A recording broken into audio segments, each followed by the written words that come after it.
The time for talk is now over as the Chicago Bears will host the Green Bay Packers in this weekend's NFL Wild Card Super Weekend from Soldier Field on a cold and sort of frigid Saturday night. We'll give you our previews and our predictions in just a moment. In basketball, the Bulls had a postponement last night. Can we postpone the rest of the season too? Because we all know how this goes, right, LaKeena? Yep. In baseball, the Cubs made a move, but LaKeena's not popping the champagne as of yet. Does this put the Cubs on the top? We'll give you our thoughts.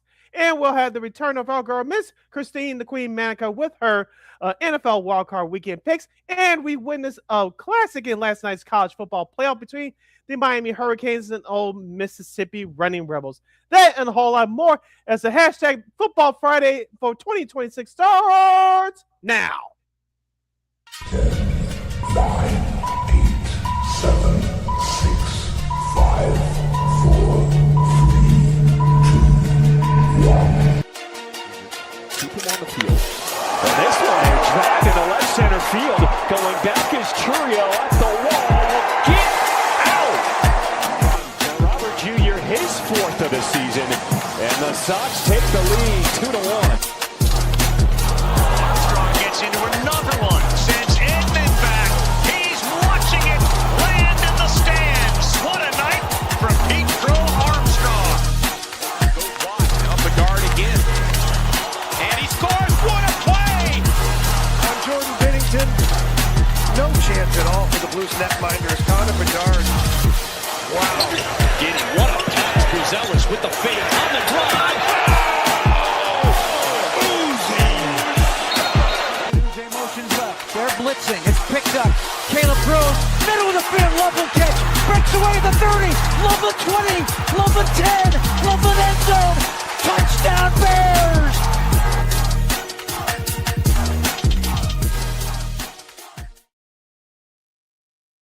Welcome to the first hashtag of Football Friday edition of Second City Sports for the year of 2026. You're locked and loaded, and we're live in living color right here on Sports Soul Chicago.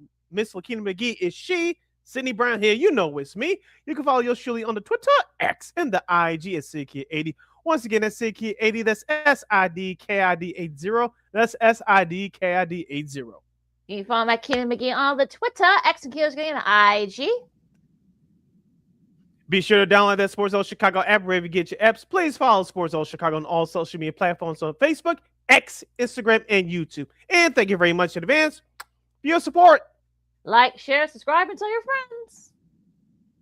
Before we get started, we must remind you that shout out to our live gang that's checking us out in living color, LIVE Live Entertainment Gang that's checking us out right now on our Sports Zone Chicago's Facebook and YouTube channels at 12:21 p.m. Central Standard Time. But as always, much love to our replay gang that's checking us out on the replay, also at Sports Zone Chicago's Facebook and YouTube channels. Don't you ever forget our motto where we talk sports, entertainment, or all other fun stuff minus the politics. We will provide.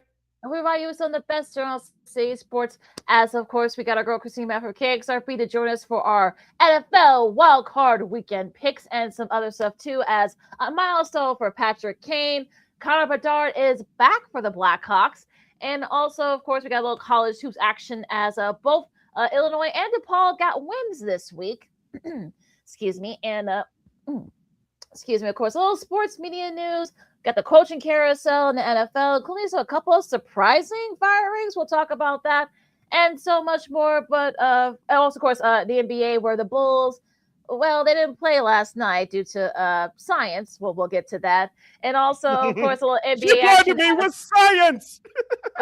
Oh, nice one. Nice shout. Shout to Thomas Dolby, 1982. Yeah, for that hits, okay? I love one of my favorite 80s songs. But yeah, and also too, one star got traded. Well, could another star be on his way out? We'll talk about that too as well. But we got a lot to do. Let's get right to it. Of course, the big story here in Chicago is tomorrow's Bears Packers a wild card weekend. I don't think they do the Super Wild weekend anymore, but this will be the third time that both these teams have played each other. Of course, 2010 was the last time the Packers won that one 21-14, of course. And there's been a lot of talk back and forth, all week long. It's been look, I think whenever you have rivals, you have to play your rival in the playoffs. It's always something, right, Sid? So I think this is pretty evenly matched. Of course, they split their regular season series. It's basically, like you said in the teaser, put up or shut up time. So, Sid, what are your thoughts on this, and what are your keys? Before I get to my keys, it's been entertaining and somewhat annoying to listen to both our stations here in town. I get it, the Bears and Packers are a rival, and you got to create some controversy and put out great content out there. I get that.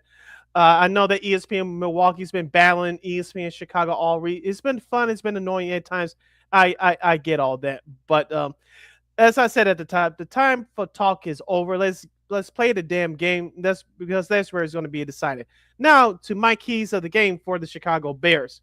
1, set the tone early, as we talked about last week. Run the football. Get off to a fast start. Set the tone. Number 2, sack the quarterback. I'm not talking about pressuring the quarterback. Sack the quarterback. Sack him more than once. About 2, 3, 4, maybe 5 times we'll do. I'll take that. And number 3, the mental mistakes. No more drop balls. No more missing assignments. No more stupid penalties that cost you some games, especially early in the season. Those have to stop. So the 3 things, I'll run them down one more time, or one more again, as the kids would say. Run the football. That means get off to a fast start. You set the tone early. Number 2, sack the quarterback multiple times. Number 3, no more mental mistakes. No more pre-snap false starts, which you led the league in this year. No more drop balls. So those are my 3 keys to the game for the Bears to win this Saturday night. And it's going to be interesting, though, too. It looks like Rome Odunze will be back. He practiced full yesterday. Also, maybe Kyler Gordon might be. I know he was limited in practice yesterday. It looks like C.J. Gardner-Johnson, I think he's already been designated as out. So the final injury report is supposed to come out today, like maybe probably while we're doing our wild card picks. So we'll see what happens with that. But I think for me, and the back and forth's been sort of annoying, Sid. I know you said it's been good, but it's just been downright just annoying on both fronts, both the ESPN Milwaukee and ESPN Chicago. It's kind of just been like, okay, can we just get to the game, please? Like I'm actually glad this game's tomorrow, so we could stop all this bull crap. But it looks like both these teams. I know the Packers are somewhat a little hurt, but they're gonna have all their offensive players back. I know Jordan Love, he's a go for tomorrow. So is I know Zach Tom. I know he's questionable. Their right tackle, but it looks like he was limited yesterday. It looks like he's gonna be full go. And the defense, I know they're not the same defense without Micah Parsons. I know we can all agree on that, but that's still a pretty formidable defense and such. So you still, Rashawn Gary, you still got Quay Walker, Isaiah McDuffie, and those guys. So I think if you're the Bears, you want to try to set the tone early. You can't afford these slow starts, not scoring in the first quarter. If you can get some points in the first quarter, that's going to be the key. For me, and I think get the run game going. Look, give it to DeAndre Swift, and get Kamala to get his touches. I think that's going to be the key as well. And I know that on the flip side for Green Bay, of course, the same thing. You want Josh Jacobs to get his touches. Also, Emmanuel Wilson, he's been very good in the last couple of games for the Packers. Christian Watson, they'll be fully healthy, so this is going to be the thing here. And two, in the O-line, for the Bears, the same way. Look, you had a solid, the O-line's been very solid all year long for the Bears, but you got to keep, Caleb Williams upright, because I'm afraid that this is going to get to a point where Caleb, they're going to be gunning for him. I think that the Packers will be. So you got to, hopefully, he can do the same thing he's done the 2 means. He's 2-2 against the Packers now in his career. So hopefully, just get the start going early, and maybe you can try to get control of the game early. You're listening to Second City Sports on Sports All Chicago's the Hashtag Football Friday edition, the first edition for the year 2026. I'm Sid, that's LaKeena. We're previewing the NFC wildcard matchup between the Chicago Bears and the Green Bay Packers. The game will take place tomorrow night at Soldier Field. For the rest of the world, the rest of the country, you can watch that game on Amazon Prime. Locally here in Chicago, you can watch that game on Fox 32. For those of you in Wisconsin who dare to are watching us, first of all, thank you. You can watch that on your local NBC affiliate, NBC 6 in Milwaukee, I believe. But LaKeena, you were talking about Caleb Williams. being gunned for tomorrow. From the Packers side of things, Josh Jacobs, as you mentioned earlier, he was talking with the local media up there in Wisconsin. He said that the Jordan Love hit that Austin Booger delivered to him the last time the Packers were here a couple of weeks ago, they took that personally. And I get it, Green Bay was trying to act tough and they're trying to get motivated to play tomorrow. I get it's a heated rivalry game. And of course, their defensive coordinator got in on the act as well. It's like, yeah, we're going to be confident. Yeah, we're going to go in Soldier Field, take the win. I'll see you guys next week to play the Seattle Seahawks. I heard those comments. I laughed for about 5 seconds. I said, yeah, players will do any and everything to get themselves hyped up for a playoff game. You better. But for me, I think the rivalry between these two teams is going to take care of themselves. I just think it's all gibberish talk from here. I want to get your thoughts about first that defensive coordinator. His name escapes me for the moment. I know he's up for a head coach's job. That's why he did what he did. But are you surprised by this? Because I'm not. First defensive coordinator saying what he said, and Josh Jacobs second. Yeah, it's Jeff Hatley. I think that's his name, and of course, I know his name's been thrown around a couple of jobs. Talk about that with our girl Christine Manika in a bit here, but it's kind of like whatever. Look, Jaquan Brisker has said lots about the Packers since he's been here, so it's sort of like, okay, you go back and forth, you'll get your little druthers in there. Okay, whatever. I don't care. Look, as long as no one says anything offensive or talk about somebody else's, parent or wife or kids or whatever. I don't care. Look, go at it. I don't care, but you just better back it up. So all this talk on both fronts. I'm calling out the Bears out too. I'm not gonna let them off the hook here. Just let the play take care of yourself and just let your game do the talking tomorrow. Because I'm sure there's gonna be a lot of jawing. There's gonna be a lot of there might be, as long as there's no pushing and shoving, it's fine. Hopefully the refereeing crew doesn't get too involved unless it gets completely out of hand. But it's sort of like, okay, whatever. I don't care. Let's just get to the game, please. One more element for fans to keep their eyes on for tomorrow night is the special teams. I think that if the Bears should get off to a hot start, and defensively they are half as competent as they were during the regular season at home, I think it's going to serve the Bears well. Keep this in mind. Special teams, especially field position, I think is going to be very key because of tomorrow night is going to be between 35 and 38 degrees. There's no sun. It's not going to be out. The sun will already set by then. And number two is supposed to be a mixture of rain and snow. Will it be falling down before game time? Possibly, or during the game, most likely. Field position is going to be important because Torrey Taylor, he's a very good punter for the Bears, but I'm more worried about Cairo Santos. Yes, he made those 3 field goals a couple weeks ago with that 25-mile wind hauling off the lake. Give him credit for that, but in these could be dangerous conditions tomorrow. I'm worried about him more. If he misses, it's not about the double doink like we saw in 2018, but if Cairo Santos can't make between 35 and 45-yard field goal in those conditions, we have a problem. And this, my second element to this, goes to Ben Johnson. If it's a 4th and 3 situation and it's a makeable field goal, does he go for it or will you trust Cairo Santos? That's another element that we have to watch out for here. And unlike those couple weeks, the wind's gonna be coming from the south. And so if you listen to our weather, shout out to Larry Meyer from ABC7, our chief chief meteorologist there. He said that special teams, it will be a factor because for what he's been seeing, and I'm sure he'll talk about it tonight during the newscast later on. He said that, look, it's going to be 15 to 20 mile an hour winds still coming from the south. So yeah, special teams, it will be a factor for both special teams. So could it come down to a field goal? I mean, we've seen it. We've seen these movies before, Sid. So we'll have to wait and see. But tomorrow's going to be interesting on many fronts. So we'll get that going here. But we'll take a really quick break, of course. Yeah. Oh, go ahead.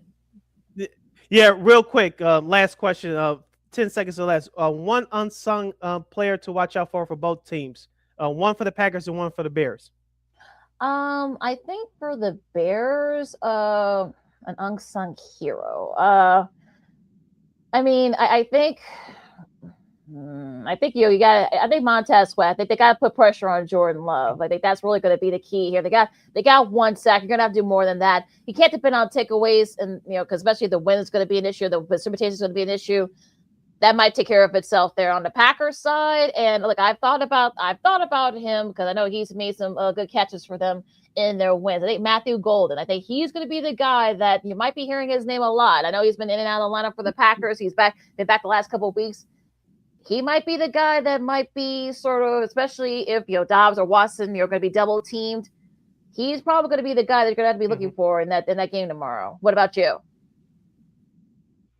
For the Green Bay Packers out stereo guy, he had a good game here a couple weeks ago, and when Josh Jacobs was banged up, Emmanuel Wilson, I forget his name. Yeah, you got it for the Packers, the backup running back. Yeah, thank you. So he watch out for him tomorrow because he's definitely fresher than Josh Jacobs right now. And on the flip side for the Chicago Bears, Ja'Day Walker. Oh, that's a good one. Yeah. Remember he made that big catch a couple of weeks ago. So we'll see what happens there. Should be. Yeah, haven't been that Roma Duzé gets hurt tomorrow. Like the other guys, him and Luther Burden, the third, going to have to step up. We'll take a really quick break, of course. The Bulls, they got a win, yay! But unfortunately, they kind of lost yesterday too because, good old science that they all got them yesterday, and of course the rest of the NBA, including a couple upsets, and also one star got traded from his team. Could another star be on his way out? We'll have that and more coming on next. LaKeena, McGee, Sidney Brown, Second City Sports on Sports in Chicago. More some NBA talk coming up right after this, and a little baseball talk too, as the Cubs make a big trade. And they better not be done yet, Jed Hoyer. You better not be done yet, dude. All that and so much more. LaKeena, McGee, Sidney Brown, Second City Sports on Sports in Chicago. More some NBA and baseball talk coming up right after this. Hey, it's your boy, the Superback, Sean Sierra, and be sure to follow Sports Zone Chicago on all social media platforms, on Facebook, Instagram, and our Roku channel. You can find us at Sports Zone Chicago, and on Twitter, we are at Sports Zone Shy. Also, be sure to download our mobile app so you can take Sports Zone Chicago with you on the go.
Got it done here.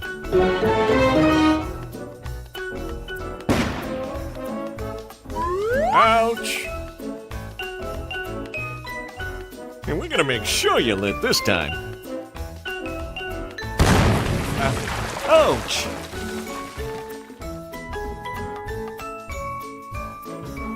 You're not gonna get me this time. Ow, Manny! Whoops!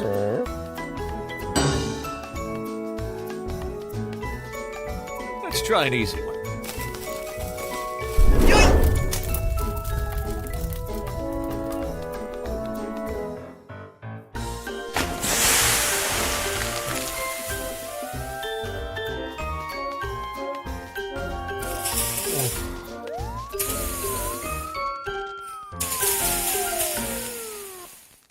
Every day we take steps to keep the people we love safe, but some health risks are easy to miss.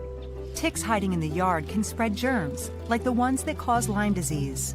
Mice searching for food can spread bacteria that makes us sick. Mosquitoes lay eggs in standing water and can spread West Nile virus and more.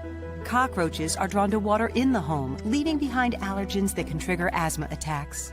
Common pests can threaten our health. Learn how to protect your family at pestworld.org. Hey, this is Corey McGetty, and I listen to Sean and Maya on the morning show.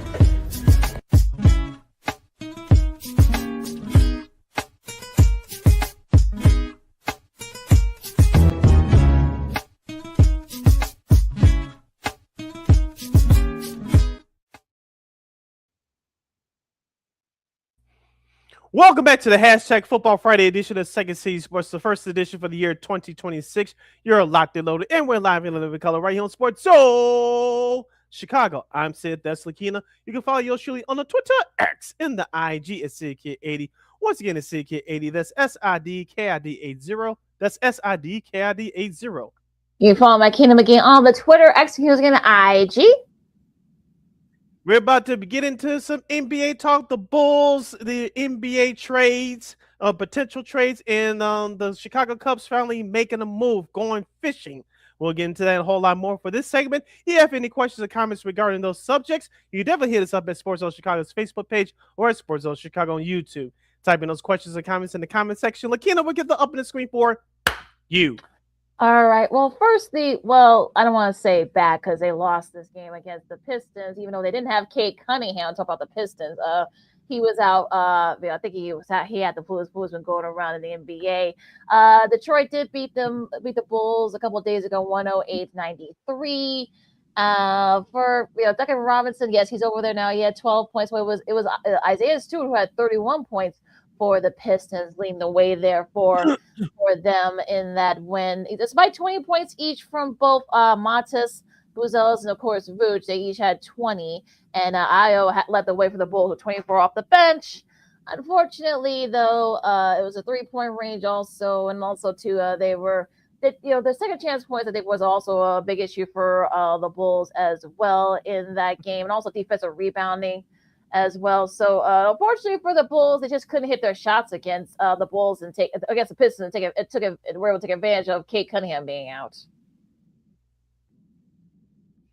Remember the last time they were at Detroit early in the year, a couple months ago? Almost half their team were out. The Bulls lost by double digits. Yep. Almost the same thing happened again. It could have. You can't make this stuff up, folks. Your guy, Kate Cunningham, was out and the Bulls still lost. But the problems that you talked about is the problems that we've been talking about with this Bulls team for the last several years. You could put our Bulls conversation, unfortunately, on repeat because the same problems they've been having, the same problems we've been observing too. Offensive rebounding, second chance points. We talked about it on our show last Monday from reviewing the loss last Saturday night at Charlotte against the Charlotte Hornets at home. Second chance points, offensive rebounds, and looking at that game last Monday against the Boston Celtics, which they lost by 14 points as well. It's the same damn scenario. The Bulls are consistently inconsistent. The way that they started off the year with everybody sharing the basketball, limiting the turnovers, being active on defense. Are you seeing that right now on a consistent basis? Unless you're watching something different that I haven't seen yet, I'm not seeing it. Yeah, it's been sort of like we were repeating ourselves. Just go back and watch the rest of our previous show from like the last 2 months. It's basically since after they had their 5. They started off on I think with a 6-game winning streak, and then of course it's been kind of up and down and teeter-tottering ever since. So they've lost 3 in a row. They were supposed to play last night at the UC against the Heat. Unfortunately, good old condensation on the court. Now, granted, the Blackhawks did play the Blues beforehand. We'll talk about the Blackhawks later on here, but I guess there was a lot of condensation on the floor. There was a lot of mopping. You saw Asia Wilson, who, of course, Bam Adebayo's girlfriend. She was helping out, with the mopping and such. And unfortunately, they just couldn't get it going. They waited until about like 9 o'clock for them to actually postpone the game. So, they'll reschedule that game from, I'm sure, probably like a March or something. But they play the Mavs tomorrow night at the UC, so hopefully the court will be in much better shape then. And so, what did you think? I think that this happened years ago, I believe. I think Detroit was involved, I believe, in that one. But yeah, it was just sort of strange what happened out there at the UC last night. Yeah, like this is the first time it's happened in the United Center's history from what I've known offhand. But I think the last time it's happened in the NBA, unless it's happened between another time that I can't recount. But I think it was back in the early 91-92 season. It was the Atlanta Hawks and the Boston Celtics. I think this was Larry Bird's last year in the league. That's the only other time I can remember. It was the old Boston Garden. They tried playing that game on its original night, and they had to postpone it because remember the Boston Bruins, like the Mm-hmm. Blackhawks and Bulls situation here in Chicago, the Boston Bruins also shared that old school arena with the Boston Celtics. They shared the TD Bank North Garden still with them now. But back in the old Boston Garden days, players were slipping, so the NBA had to postpone it, and they ended up making up that game up later on in that season. So that was all the other time I remember that a game has been postponed due to those conditions. But as far as this Bulls team is concerned, you can postpone the rest of the season. We all know how it goes. Wake us up in April when it's when it's the play-in tournament. Amazon Prime, everybody's going to be here, or maybe in Atlanta or Miami once again for the fourth year in a row. And the Bulls will end up losing that game. But it's a situation that it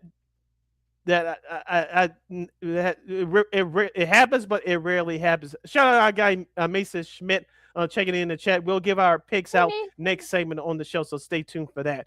But there's a Bulls conversation. I've never seen that in United Center history that condensation has ruined a Bulls game, a regular season game. But I get it that we had unseasonably like temperatures the last couple of days here in Chicago, being over 50 degrees. I'm sure that has something to do with it, but it's just something that's missing. I'm not playing conspiracy theories, I do from time to time, entertainment wise, but it's just something that rarely happens here in Chicago with that. With that, so great workers, they do a great job, but it's just something.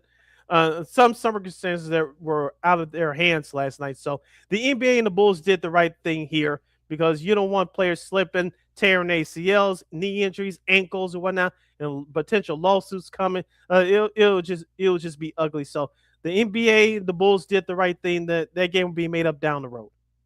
Yeah, it was 2017, March of 2017, in Minnesota at the old the Target Center. Of course, the T-Wolves were hosting Portland, and it was something similar that happened. I think the Wild had played like prior to that game, taking place, and unfortunately, the same thing. The concept that was actually the last time that this had happened. So when you have unseasonably warm, temperatures, so you played hockey. The night before, and of course, it was also raining too last night here. So, all those things are like the perfect storm, if you will, of condensation. So, got a little bit of a science shout out there too as well. So yeah, we'll see what happens, in their game against the Mavs tomorrow. But to the rest of the NBA from last night, shout out to Rick Carlisle. He becomes the latest coach, the 11th coach to get his 1,000th career win as a head coach. The Pacers edged out the Hornets 114-112. Pascal Siakam had 30 points. And he had been stuck at 999 for like almost 2 weeks. They had lost, I think, like 10 or like 6 or 7 in a row prior to that. But look, they got the win, and you saw how you saw the players kind of celebrate with them after the game. Rick Carlisle is very stoic about this kind of stuff, so he really didn't want to make a big deal about it. But it's still a pretty big deal, though. I mean, just the 11th coach in history. He now just the likes of guys like Pop, of course, Don Nelson, Larry Wilkins, Pat Riley, of course, and Phil Jackson, and Larry Brown as well, among others. So he joins a pretty good list of guys now. Yeah, despite having a bad season, which many people expected due to the injury of Tyrese Halliburton for the NBA Finals from last season, Rick Carlisle, we all know he's one of the best coaches in the NBA. We both remember him as a part-time player, LaKeena, on those Boston Celtics teams. He rarely got playing time, but still served as an important role player on those teams. And of course, he got it started in coaching with Larry Bird in Indiana, of course, New Jersey, early with Chuck Daly when he was there. Of course, he rose through the ranks, got his first head coaching job with the Pistons before they won the championship in 2004. Of course, he wasn't a part of that, but He went on to Dallas, where he won the NBA title in 2011. Of course, led the Pacers to the finals last year. So, congrats to him getting on his 1,000th win. I think this will he should be in the Hall of Fame by the time when he finally hangs it up. But this just puts another notch in his accomplishments as a head coach. So, congratulations to him once again. He'll definitely go into the Basketball Hall of Fame whenever he decides to hang it up for good. Yeah, definitely. And of course, like you said, he won a championship with Boston, of course. He also had a great career over at Virginia. Remember, and plus also too, of course, he had a great college career when he was at Virginia. Of course, he led them to the Final Four without Ralph Sampson after he graduated. And though we'll get into all that at one point, but yeah, like I said, very underrated coach. Like I said, he has a championship to his credit as a coach. Probably could have had we won't get into the whole thing with the Pacers and such, but that never mind. But yeah, so it's gonna be interesting to see what happens here, what this team does. Like I said, hopefully they can at least get to perhaps maybe a decent shot, perhaps getting the top 5 pick when Halliburton does come back next year. Now the rest of the schedule from yesterday, the T-Wolves beat the Cavs 131-122. It's actually a pretty entertaining game and such, but the T-Wolves were up early, so they really didn't have to do too much. I know the Cavs outscored the T-Wolves, but the game was already over by then. 28 points for Julius Randle and had 25. DiVincenzo had 22, so a nice showing there. And the T-Wolves are kind of quietly, they're 25-13, and they're kind of getting right there in the thick of it in the Western Conference. Yeah, the T-Wolves, as we talked about, doing it very quietly. Everybody's talking about the Lakers and the Nuggets now, with Jokic being out for at least for the rest, perhaps the rest of the first half of the season through the All-Star break. You talk about Houston, which we'll get to in just a moment. You talk about those other top teams in the Western Conference. Minnesota say, hey, we're quietly doing it with the with the great, not with the greatest of ease, but we're doing it quietly without a whole lot of fanfare. Yes, Anthony Edwards is getting a whole lot of attention because he's a top 5 player, but so those role plays we talk about with the Timberwolves all the time, and they're getting it done right now. Shout out Chris Finch, the head coach, and if they stay healthy, they can become dangerous come playoff time. So they're in the Western Conference Finals last year. They're not. They battled through some injuries early on in the season. They're right there. So I'm not.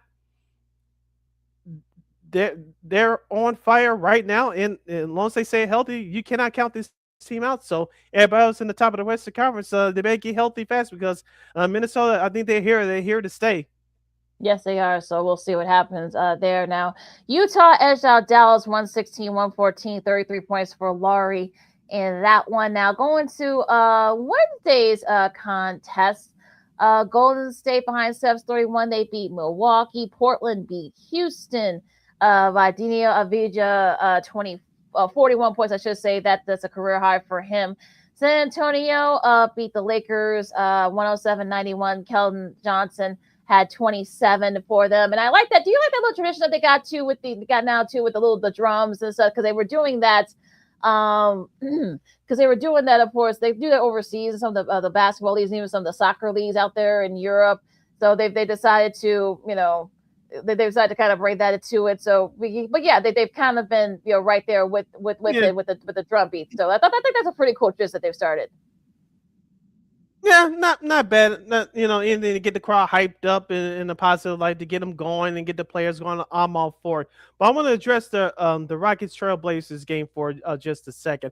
I know the Blazers won by 1, but I think it was some controversy at the end. Tony Eason, he had the tip ball in at the buzzer, but the ball was technically in his hands or his fingertips when the red light sounded. So the refs got it right. The replay got it right. Houston, bad loss to an up-and-coming Portland team. They starting to get it together a little bit. So I just wanted to point that out. The refs and the replay got it right. So Houston, they came back, but they fell a little bit short. So shout out to the NBA replay system. They got that call right. Portland deserved that win. It's all about the zooms. I guess you could probably say it's all about the zoom ins with some of those. Because something similar, like I said, something similar happened in the Auburn Texas A&M game for college hoops. We'll talk about that later on. But something similar happened in that game on Tuesday. But OKC needed overtime, but they beat Utah 129-125. SGA had 46 points. which is easily a season high for him. Look, 31-7. I know some people say, well, are the Thunder broken? Because the Thunder has, they've been struggling these last few weeks. So I'm like, come on. Oh, stop it. But, but yeah, the Thunder, relax, folks.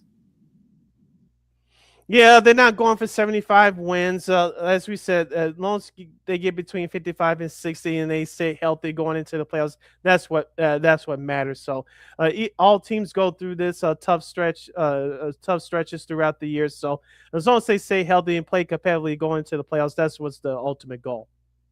And I think that's all you want. There. Phoenix beat Memphis 21 points for Dylan Brooks. Nice balance scoring on that one. The Knicks beat the Clippers by 12. Orlando edged out Brooklyn in a pretty entertaining game. That game was. Atlanta beat New Orleans 117-100. And of course, Mr. Trae Young got traded from there and to Washington in a pretty interesting trade, to say the least. And but yeah, it's sort of weird how all that kind of transpired and such. Excuse me, but what do you think about that trade, Sid? Because it's interesting that he decided that he picked Washington out of all teams. I don't buy it for 1 minute. The way you were coughing, I'm sure that's how he felt. I requested a trade, and I'm going to the Washington Wizards, one of the worst teams in the league. Yeah, wake me up when the joke is over. No, Mr. Young, the joke's on you, brother. You got traded to the Washington Wizards because Atlanta, as we talked about before, they're a team that has been average throughout the whole time there when Trae Young was there in Atlanta. And also number two, the 2021 season when everybody was coming back from COVID, they were the beneficiaries of that, losing to Milwaukee in the Eastern Conference Finals, that 72-game shortened regular season.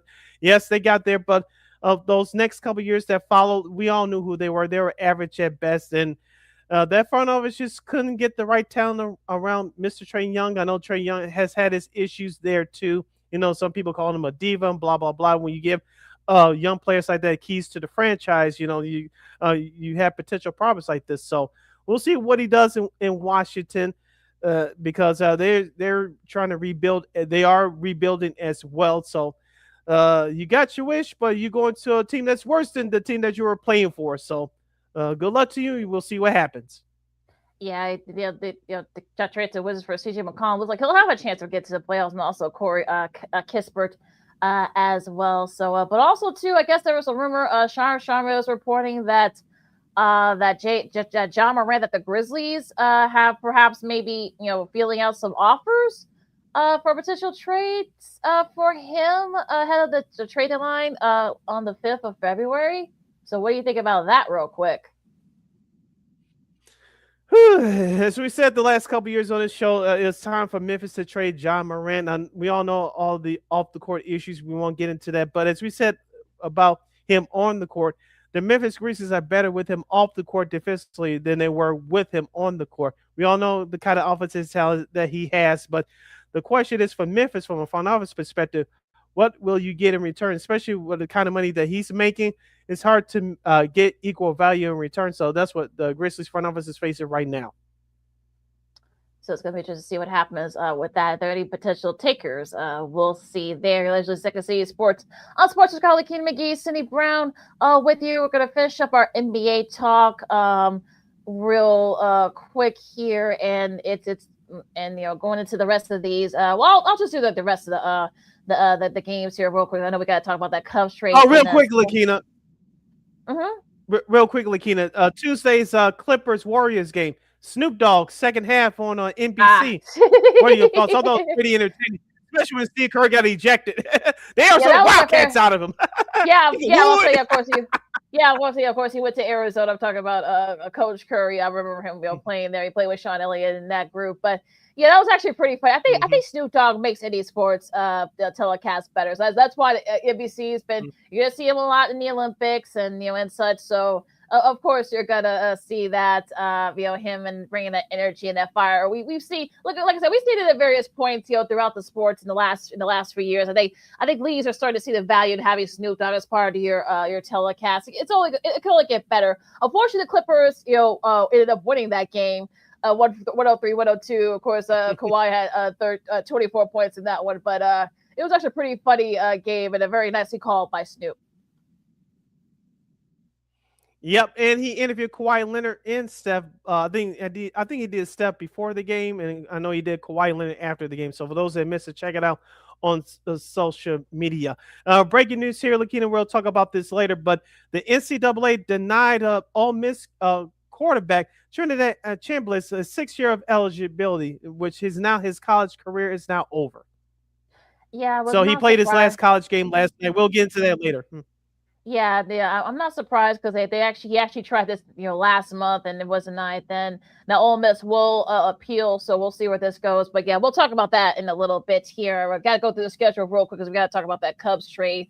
On tonight's games, you got Toronto and Boston, Philadelphia and Orlando, New Orleans and Washington, the Clippers and the Nets. The NBA TV, the first game of the NBA TV doubleheader, OKC and Memphis. We'll see if John Morant plays. I doubt he will. Atlanta and Denver. The Knicks and the Suns. That should be an intriguing one there. Sacramento and Golden State. Houston and Portland. And Milwaukee and the Clippers. That's the second game of the NBA TV doubleheader.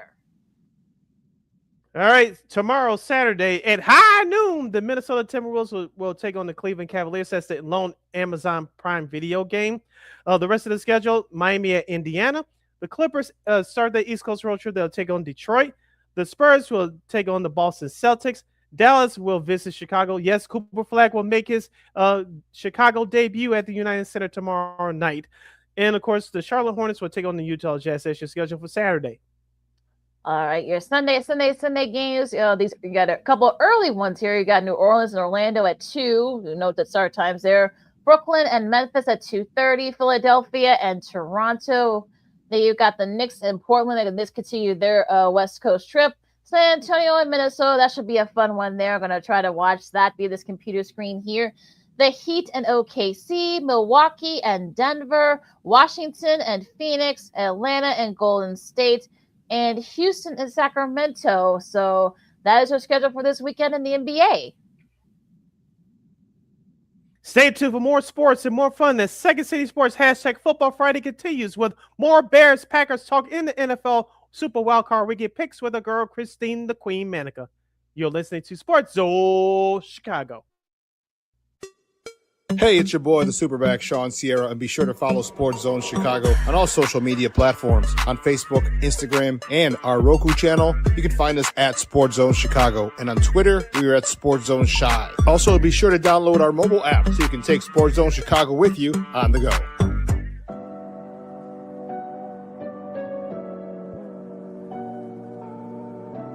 How do you take care of your mind health? For my mental health, I meditate in the mornings. I have my dogs. They're the best. I just find ways that help me just relax. Finding things that make me happy, like being close to my family. I meditate a lot and read books. I have hobbies outside of the game. I'm able to switch off. I'm able to turn my brain off from the game of basketball. Your mind health matters. Your mind health matters.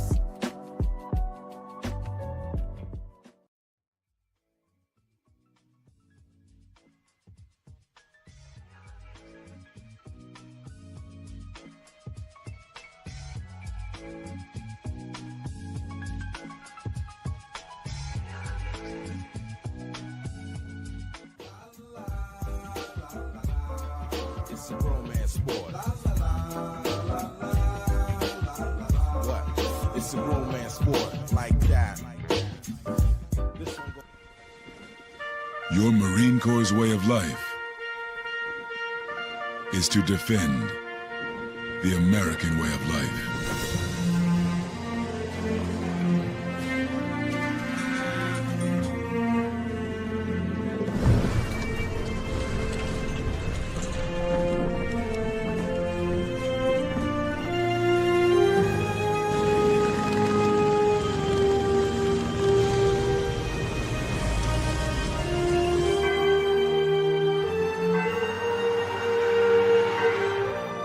every day.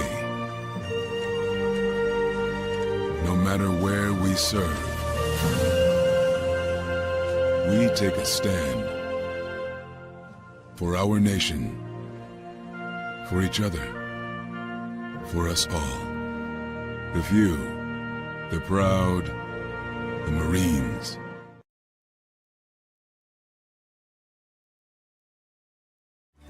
Every body in a work zone is someone's somebody. This is my mom. She works for KDOT. This is my dad. This is my mom. This is my daddy. This is my sister. This is my daddy. This is my son, Scott. He was killed while working in a highway work zone. When you drive through a work zone, drive like a life depends on it. Because it does.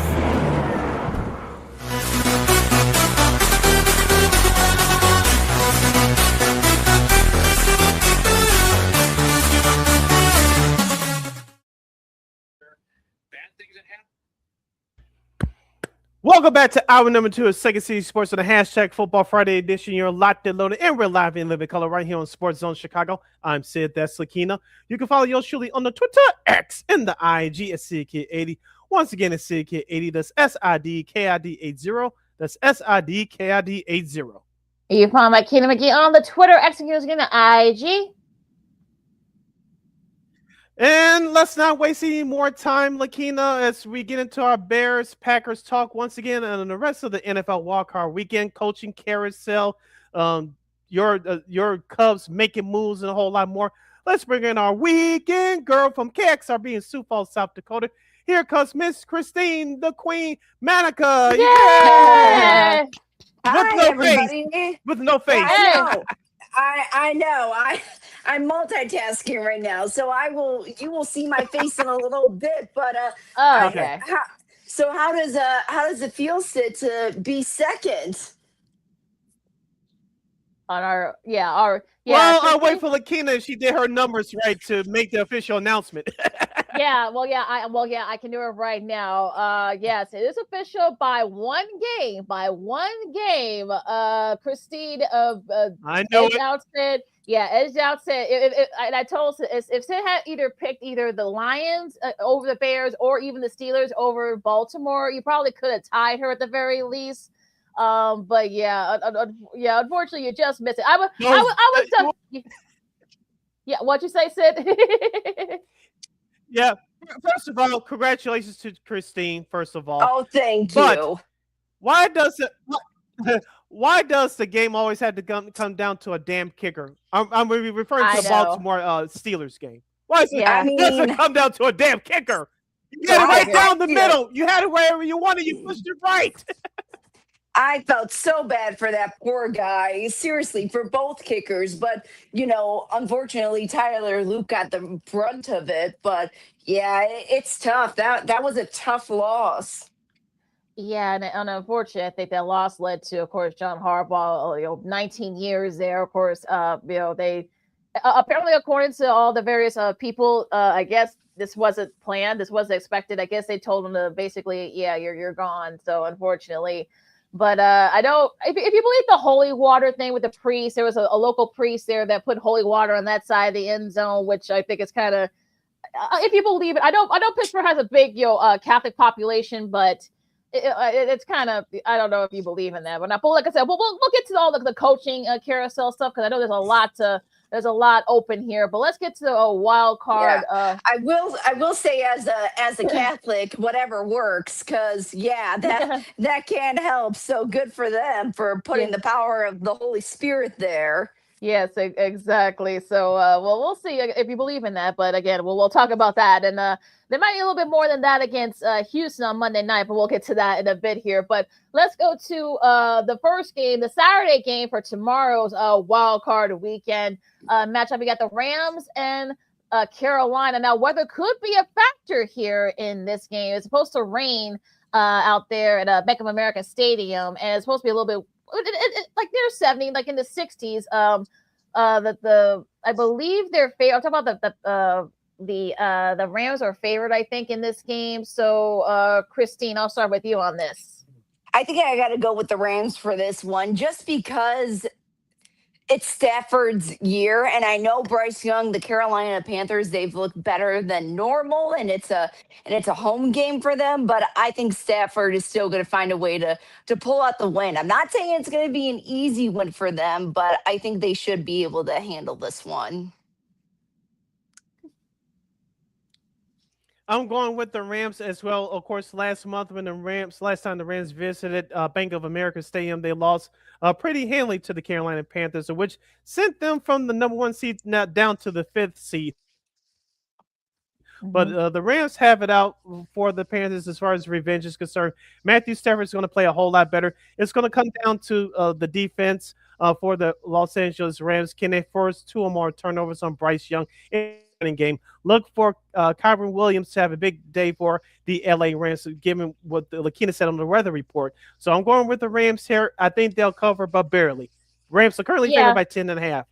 Yeah, they just edged out. Yeah, they just edged out the Panthers. The Panthers just edged them out, and I think there was a couple.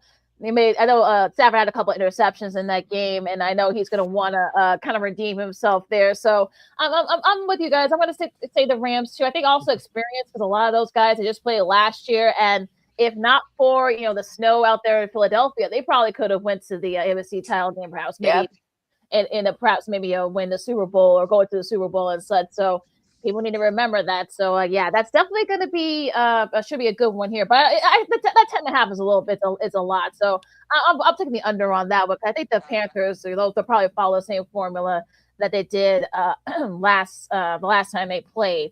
Now going to Sunday's matchups, the early games will be on CBS. You got the Bills and the Jags. The Bills. I know some people say that this might be their best shots. Because no Chiefs.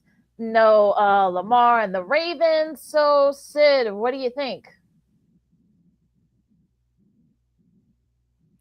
I think if the Super Bowl appearance is not attainable for this Bills team in the next month, I think Bills head coach Sean McDermott should expect a pink slip and link card.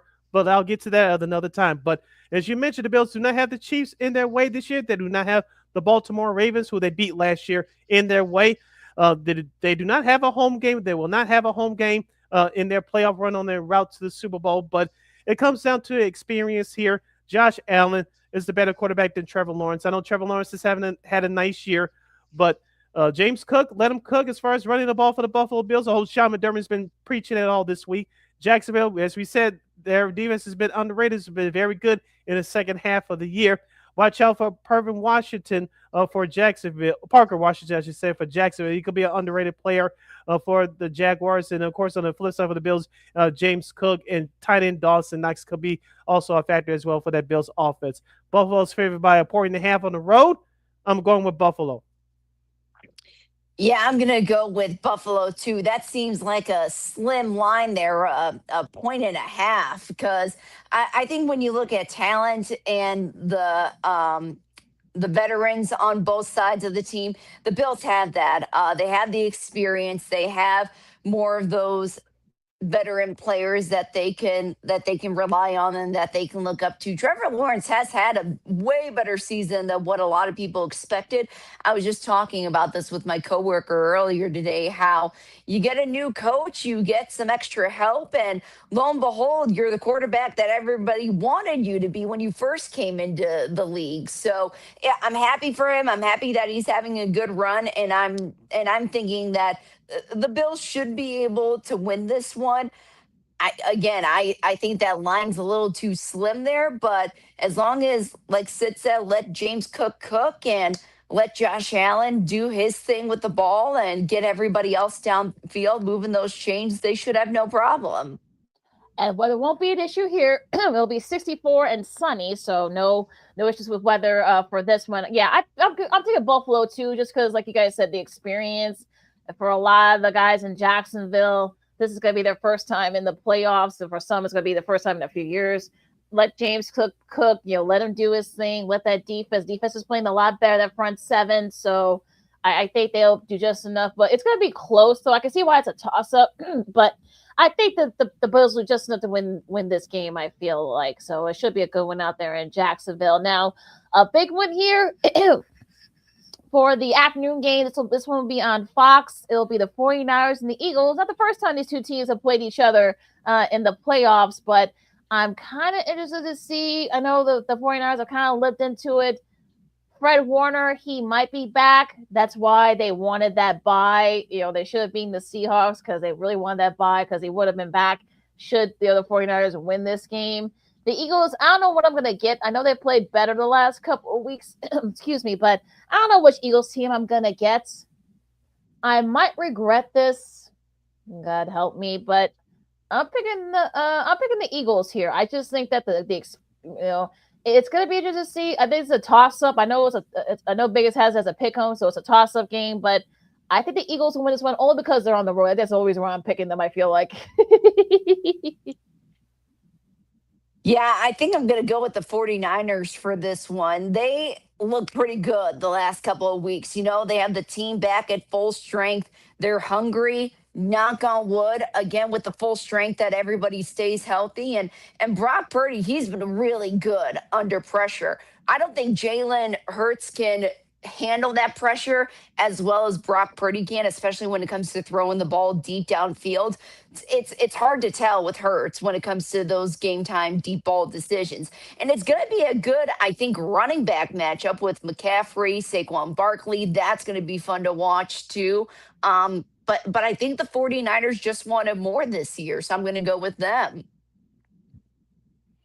It's a home game for Philadelphia, and they're currently favored by 5.5 points. I think that total is a little bit too much for my liking, but here again, that's why I don't bet professionally, but that's a whole nother show. But as far as this game is concerned, I agree with you, Christine. It's going to come down to the running backs. Christian McCaffrey is the all-in-all for the 49ers offensively. Ricky Pearsall, their second-year wide receiver, he can catch the ball as well. But for Philadelphia, you saw at minus last week when their starters were rested in that loss against Washington. The last couple of weeks, we started to see the old Jalen Hurts. We started to see signs of the old Saquon Barkley. The Philadelphia's defense has been stellar from start to finish. It's been the offense until the last couple of weeks that's been a problem. But I think the Eagles will do just enough to get by the 49ers. I think the 49ers cover, but I'm picking Philadelphia to win the ball game.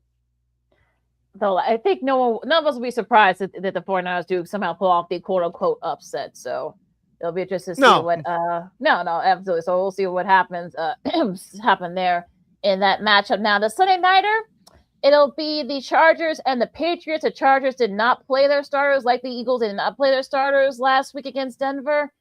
I know they've lost a couple in a row. They lost a tough one to Houston as well. I know some people are saying the same thing about the Bears. They say the same thing about the Patriots. A lot of people don't buy the Patriots. 36 degrees is going to be cold out there in Foxborough at Gillette Stadium. Sid, you start this one for us. Patriots favored by 3.5 on Sunday night. This should have been instead Bears Packers, but I digress. But Mike Vrabel, he's done a great job squeezing out 14 wins against a bad schedule. Drake May playing at an MVP type level. On the flip side for the Chargers, they've been dealing with injuries all year long, especially to the offensive line. Justin Herbert is still dealing with that bad left hand. They're going to need a consistent running game to keep the Patriots at bay. I think it's going to be a little bit closer than what people expect. I'm taking the Chargers in the points, but I'm giving the victory to the Patriots by a field goal. I'm going to go with the Patriots, too. Now, someone earlier in Chicago said that this is Chicago weather, the Bears. They have this in the bag. Well, no, this is Patriots weather. They have it in the bag because the Chargers are so used to playing indoors at SoFi. So this is definitely a game for the Patriots. This is where they're going to show their grit. This is where they're going to show their toughness when it comes to acclimate weather situations like Foxborough. And this is just the year, I think, for Drake May and for Mike Vrabel, too. They clearly make a great team. I think Patriots fans are pretty happy with it. I'm not saying it's going to be a close game. I think it will be. I think Harbaugh and Herbert and all those guys are going to put up a fight. But the Patriots are the team to beat, I think. One of the teams to beat during this offseason. Now, it'll be interesting to see. I know Mario Hampton, I just saw he's been cleared to play, so he is going to play Sunday night. So that could help. That should help them in the run game a little bit. Guys are getting healthy on both sides. It'll be close though, but I think the Patriots will just have to win this game. Like you said, Chrissy, I don't think it's going to be a blowout like some people are anticipating. The bear weather thing, look, don't get me started with the whole bear weather stuff. Don't get me started with that. But I think the Patriots will win it. It won't be a blowout, but I think they should be able to win this game, pulling away, I think. But look, again, if the Chargers somehow pull off the upset, I wouldn't be surprised. But they beat the Chiefs, at Arrowhead in this kind of weather, so it's not like the first time. This is going to be the first time that we're playing in this weather. So I think whoever said that, I think does know their history of football. But I digress. So Christine, you can start this one for the Monday Nighter on the AFC side. The Steelers, the aforementioned Steelers, at Heinz Field hosting Houston, the last of the wild card games. Yeah, Houston is an interesting team. I know everyone says that their defense is top tier, which they're not wrong, but there have been some cracks recently within their defensive line, and even with offense too. Yeah, they've been looking better, but they've had a lot of close games and a lot of close wins. I could say the same thing about the Steelers too. It's great that they have TJ Watt back on the defensive side of the ball. Aaron Rodgers, he's been looking decent, surprisingly, with his age, 42 years young, and he can still sling the ball. And I think there's something with that team. I think this matchup is definitely going to be the more interesting out of all the wild card matchups, just because you have such a diverse group of guys on both teams. You got a young CJ Stroud, you have a big time veteran like Aaron Rodgers. It's going to be a good showdown. I could see both teams winning this. I think it's going to come down to a field goal or some weird trick play at the end of it. And I just have a little bit more confidence in the Steelers with a veteran coach like Mike Tomlin leading the way. Yeah. Putting the offensive pressure on the Houston Texans. I said this for the last couple of weeks, and I'll say it here as they start their playoff journey on Monday. The Texans and CJ Stroud, they need to score 21 points or more because, as you mentioned, Christine, we talked about it on the show, the Texans do have a championship level type defense. It's the offense is going to push them over the top. And whoever's healthy at running back for the Texans, that player needs to run the ball and run the ball with some urgency. And on the flip side for the Steelers, that offensive line is going to be for the Steelers is going to be a handful, because that Houston front four is solid, and Aaron Rodgers, if he doesn't get the proper protection, he will be on his backside multiple times. But with that being said, I'm taking the championship level defense for this one. The Houston Texans, they're favored by 3 in Pittsburgh. I'm going to say Houston too. I think their defense is just that good. They're going to try to make mincemeat out of Aaron Rodgers, and I kind of don't trust that offense for him. Now, I want CJ Stroud in that Texans offense to be a little more polished. I know Woody Marks is going to be using him a lot, so I would say you got Nick Chubb back there as well. Maybe use him more for a second, low down drives and such. So yeah, I think they're really going to need that. I know their O-line is a little bit banged up, but they should be good to go. And their D-line as well. But yeah, I think they should. Will Anderson, I think, will get a couple of sacks this game. I think he's going to want to try to make mincemeat out of Aaron Rodgers. So I think Houston should win this one. But like I said, it's a toss-up. So, but would surprise me if Pittsburgh wins? No. So, that's kind of a heck of a way to look at it there. Now, of course, last but not least, Mason, if you're listening, I hope he's listening out there. I know he's been, telling us, Mason, you better be out there listening to us. We're right. Packers Bears, last but not least, is going to be the 7:00 game on Prime Video. Those of you outside Chicago, of course, Chicago, you'll get Fox 32 and such. And for those of you in Milwaukee, you'll get the NBC affiliate there. They'll have that game. But the third time these two teams have faced each other in the playoffs. Chrissy, you start this one for us. This is going to be a big matchup. I was making a joke. It's bad enough that they face the Packers twice a year, right? But to give them an extra bonus third game, that's a lot of pressure. It's like Groundhog Day all over again. And, when it was over the holidays, the last time the Bears faced off with them during the regular season, I was so excited to see that back in Illinois. We watched it for a little bit at one of the bars in Willow Springs, the Irish Legend, because we just had to pull over. We were coming back from dinner with my mom, and my husband's like, okay, we have to pull over if this is going into overtime. And we pulled over, walked into the bar, and to see the excitement that the city has in person for this team, it's unbelievable. That throw is something I haven't seen out of a Chicago Bears quarterback in gosh knows how long. And DJ Moore, we've been giving him a hard time recently about him not showing up, but boy, did he show up big time for that one. So I think the expectations are pretty high at the moment. It's great that they're going to have Rome Odunze back in on the lineup. CJ Gardner-Johnson, that's going to be a little bit of a blow, I think, on the defensive side. The Packers, they're no strangers to injuries right now either. They are hurting right now. So this is the time to really think tactically about how to approach an injured Packer, and how the Bears can kind of take advantage of that in the way. I think they have all the right pieces. It's time to finally put the puzzle together to see if they can take this into the postseason further than the wild card. So I'm going to pick the Bears. I have to. I have to go with the Bears right now. They have the momentum. They're hungry and they're angry after the Lions game last week. Very angry.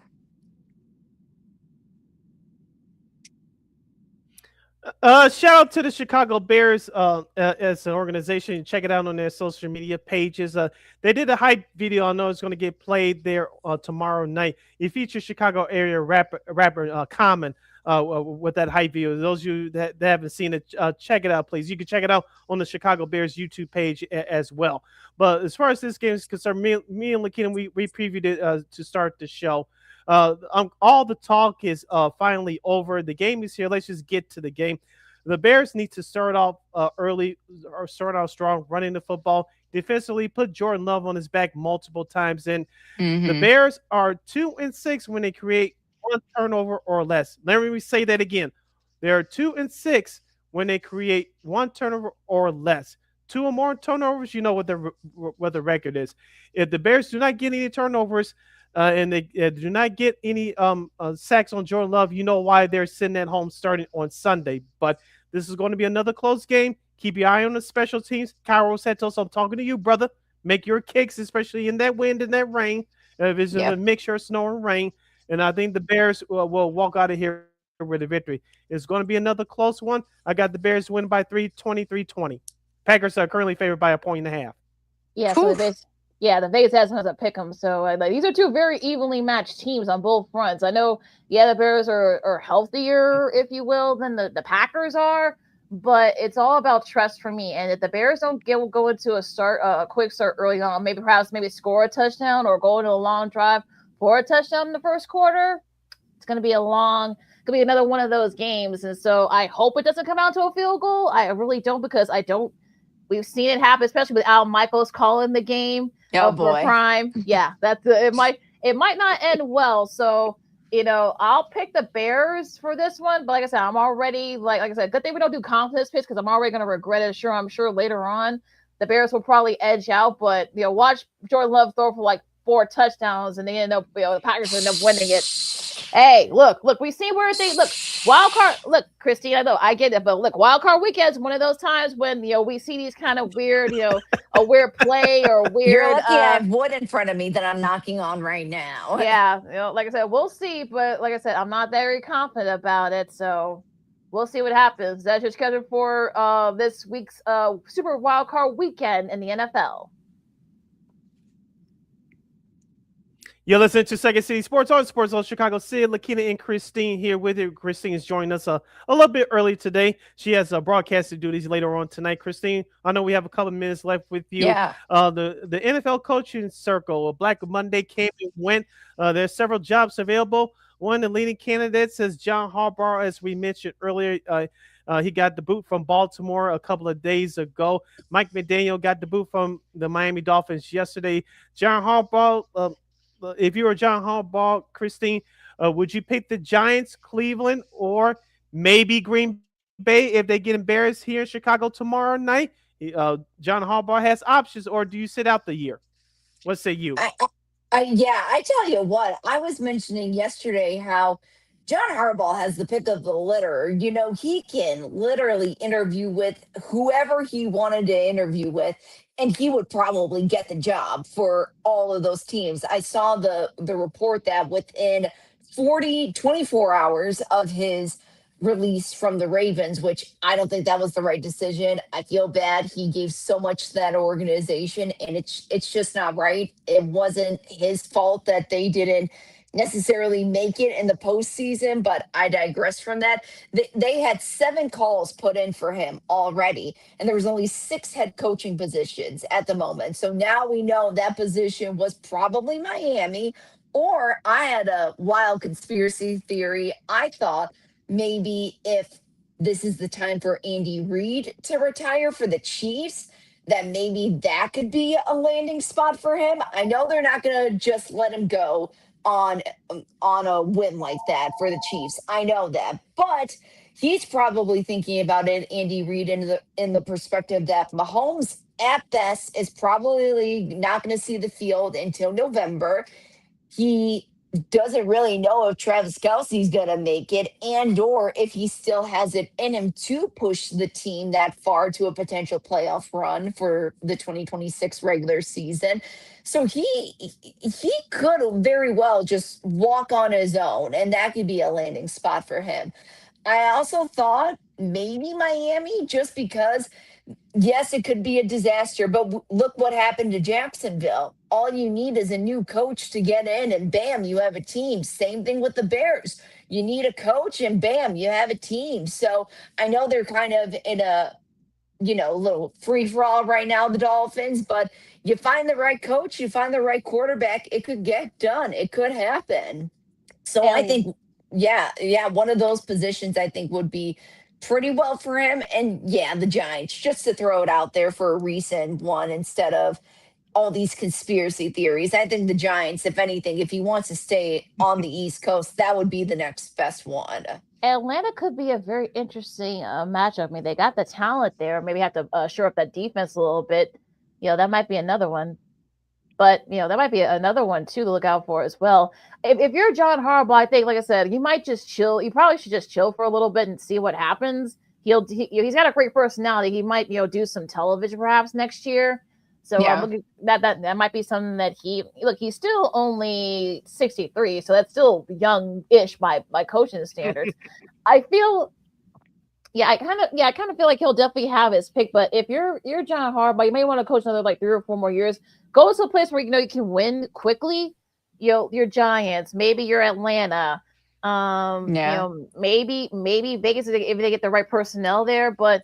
This should be interesting to see where he does. Now, as far as Baltimore is concerned, here's a name, and I've said this. I know Clint Kubiak. I know he's the OC over there at Seattle. Cliff Kingsbury. That might be a name that might be to look out for out there in Baltimore, too. If, again, pair him up with a good DC, they can probably get it going there quick. So, and I wonder if Lamar Jackson's going to be a part of the process. That's going to be the thing that's going to be interesting to me with that. Yeah, I even thought about the Raiders, too, for John Harbaugh, because now that Brady has said, and they put it out there, that he's involved with this coaching surge, I wonder if they'll give him a call, too, just to test the waters with him, because they're looking for a new quarterback. So that could be a good little collaboration, too. Sid? Yeah, real quick. Here's the situation in Baltimore. Yeah, here's the situation real quick as far as Baltimore. If they let Lamar Jackson go, because there's some outs in his contract, they can let him go this offseason. That's the case. They're going to rebuild and start over. I'm talking about Baltimore. And so Cliff Kingsbury may take his services somewhere else. Number 2, the Miami Dolphins. They want to get rid of Tua Tagovailoa, but because of their big contract, they're going to take a massive salary cap hit if they get rid of him this offseason. So if John Harbaugh, like you said, Christine, if Miami's an option for him, can he work with Tua? If he can work with Tua and make a couple of tweaks within that roster, especially defensively, I think they have something. But if he doesn't want to work with Tua, Miami's off the table for John Harbaugh. Now, I do wonder, though, will Lamar Jackson be a part of the process, though, picking the coach? That might entice him to want to. Now, again, I know Baltimore fans don't want to have to start over. I mean, look, if you have him be part of the process, maybe Tua, same thing with Tua out there in Miami. I know So it'll be, like I said, these coaching camps going to be very interesting to see where that goes. I mean, I know, like I said, Jeff Hadley's name's been thrown around too, the DC over at Green Bay. I know his name's been connected too. So yeah, it's going to be a lot. And Brian Flores, I know his contract's up in Minnesota. Yeah, he's going to be high sought after as well. So yeah, it's going to be a lot of moving parts here these next few weeks. So it should be interesting with the coaching parts. Depends on the mood that Lamar's in that day too. Yeah, probably. In all seriousness. Yeah, that's true. So we'll see. Definitely, Kyle Murray, same thing out there in Arizona too. So yeah, so definitely we'll see. Now I know, Chris. I know you got a Jet. So where can people find you on social media and all that other good stuff? Yeah, they can follow me at @Manika_KXRB. All right, Christine. Of course, have a great call tonight with the Skyforce game. Thank you. Yeah, and like I said, we'll talk to you next week. All right, sounds good, guys. Happy New Year too. You back at you. We'll talk to you. Happy soon. New Year to you too. Bear down. All right, Chris. All right, that's our girl, Christine Man from KXRB.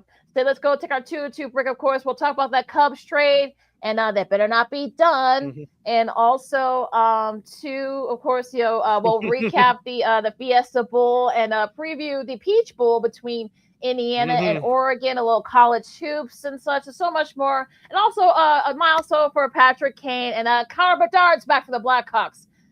Love that. So LaKeena McGee. Yay! LaKeena McGee, Sidney Brown, Second City Sports, our sponsor Chicago. More our sports potpourri segment coming up right after this.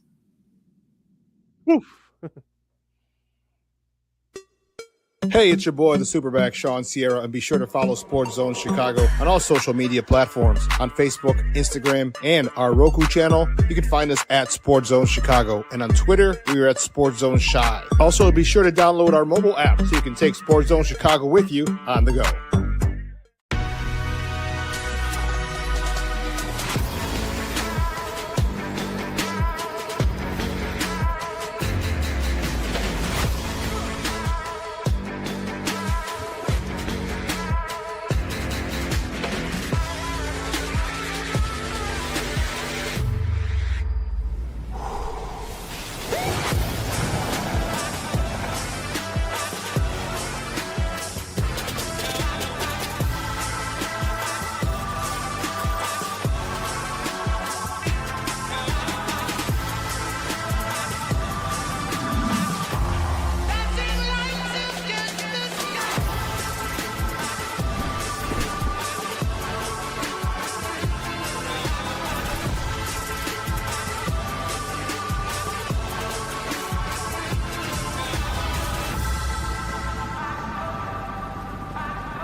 Got it done here.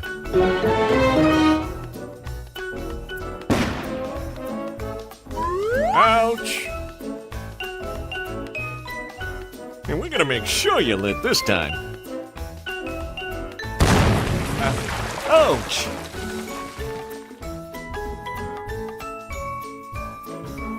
You're not gonna get me this time. Ow, Manny! Whoops!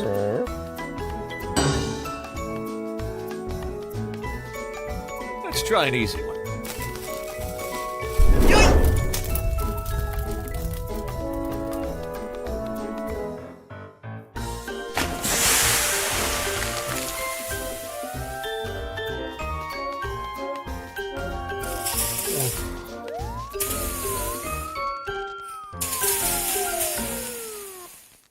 Every day, we take steps to keep the people we love safe, but some health risks are easy to miss.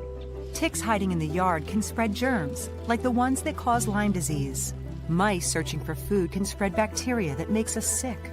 Mosquitoes lay eggs in standing water and can spread West Nile virus and more. Cockroaches are drawn to water in the home, leaving behind allergens that can trigger asthma attacks. Common pests can threaten our health. Learn how to protect your family at pestworld.org. Hey, this is Corey McGee, and I listen to Sean and Maya on the morning show.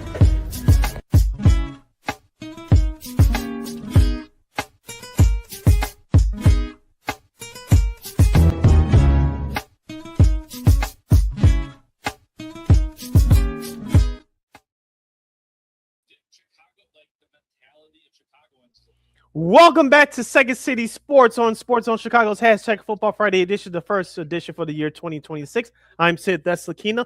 You can follow yours truly on the Twitter, X, and the IG at SidKid80. Once again, it's SidKid80. That's SIDKID80. That's SIDKID80. You follow my Keenan McGee on the Twitter, X, and the IG. This is our sports potpourri segment. This is our last break of the show for today and for the week. So, if you have any last-minute questions or comments regarding the Bears-Packers playoff game for tomorrow night, or any other subjects that we discussed thus far on today's show, what are your predictions for NFL Super Wildcard Weekend? You can definitely hit us up at Sports Zone Chicago's Facebook page or Sports Zone Chicago on YouTube. Type in those questions or comments in the comment section. LaKeena will get the open screen for you. All right, let's do this first. We got a lot to talk about in this segment, Sid. Let's start with, of course, last night's game down there in Tempe at the Fiesta Bowl, the Verbal Fiesta Bowl, as the Hurricanes beat the Ole Miss Rebels 31-27. Carson Beck threw for 268 yards, 2 TDs, including the game-winning rushing TD in their final drive as the Canes came back and beat the Ole Miss. It was back and forth starting in the second quarter, so even though the first quarter was kind of the second quarter was, you had a lot of scoring going on. The third quarter was, it got really exciting in the last quarter. And the Trinidad Shambless in the losing effort, 277 yards, a TD. Kyra Lacey had 103 rushing yards and a TD as well. On the flip side for Miami, Mark Fletcher Jr. had 133 rushing yards. Keelan Marion had 114 receiving yards as well. Even though Beck was sacked 4 times by the Ole Miss defense, Miami did just enough to win that game. And I have to say, look, I was a little worried for our buddy JP, of course, WGN Chicago's own, of course, JP. Of course, he's a Miami grad. For those you don't know, I know he was down there in Tempe. I know he was watching with his family last night. I know his heart was pounding. I know he kind of all those Bears games earlier this year.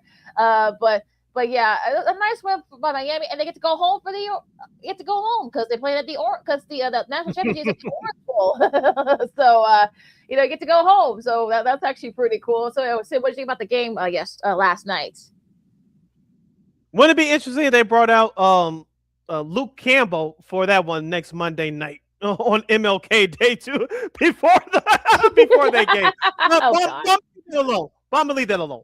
But regarding last night's game, you mentioned it was an instant classic. It was slow for the first quarter, but you mentioned the second quarter it picked up. But in my opinion, Miami, I thought, left a couple of opportunities to really put that game away in that third quarter. You had a missed field goal, and you had a dropped interception, which could have separated the Hurricanes from the running Rebels a little bit earlier than anticipated. But as you mentioned, Carson Beck, who I thought needed to play well, he did last night. He made the key throws, especially on that last drive when he had to. As we said on Monday's show, Mark Fletcher was going to be a key in this one. And Malachi Tony, I know Malachi Tony got knocked out of the game early. He came back and it had made a couple of plays. But as you mentioned, Mark Fletcher Jr. ran the ball hard for over 133 yards. And Keelan Marion stepped in Malachi Tony's place, scoring that big touchdown there early in the second half. So the Miami's Hurricanes defense, as we talked about all playoff long, is very solid. You saw what they did to Texas A&M. You saw what they did against Ohio State in crucial moments. You saw what they did last night.